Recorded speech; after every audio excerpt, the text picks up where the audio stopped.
నానేసుకుందామండి. అందుకని నేను పప్పు అంటే ఒక గలాసు నానేసుకుంటున్నాను. ఒక గలాసు అంటే పావు కేజీ అండి. ఇది అరిసెడు గలాసు పావు కేజీ.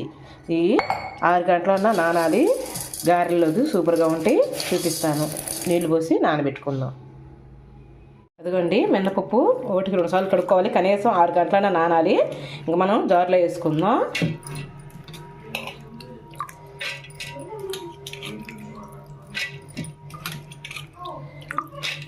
ఇంకండి మనకి రుచికి తగ్గట్టు ఇందాక మనం చికెన్లో వేసుకున్నాం కాబట్టి దీంట్లో తగ్గించేసుకోవాలి.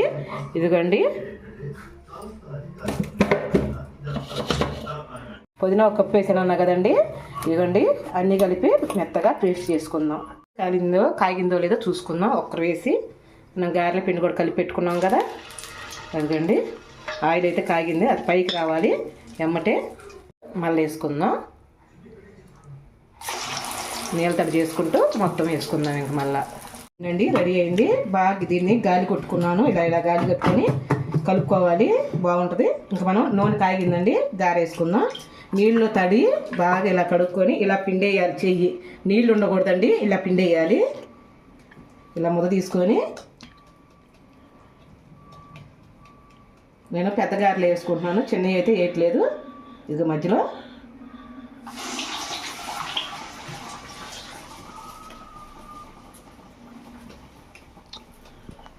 ఇంకొకటి కూడా వేసుకుందాం. అలానే అన్నీ వేసుకుందాం. నీళ్ళు తడి చేసుకుంటూ మళ్ళీ నీళ్ళు తడి చేయకపోతే చేతికి కట్టుకొని దాంట్లో పడదండి. అది గుర్తుంచుకోండి.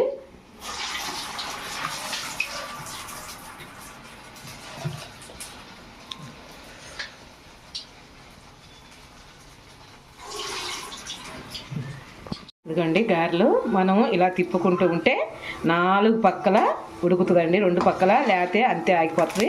ఇదిగోండి గారె అయితే ఉడికింది. మనం దాన్ని తీసేసుకుందాం.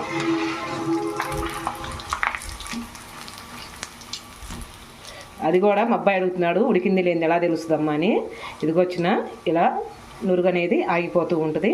వేసినంతప్పుడు పవర్ తర్వాత ఉండదు ఉడికాక. ఇదిగోండి ఇంక ఇలానే ఉంటుంది. మనం తీసి పక్కన పెట్టుకుందాం.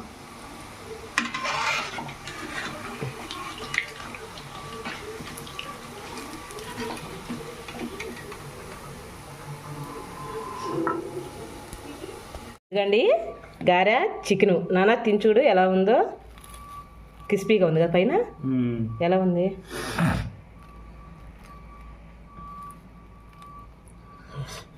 చిన్నగా అమ్మ కాగుంది. ఓకే తిను.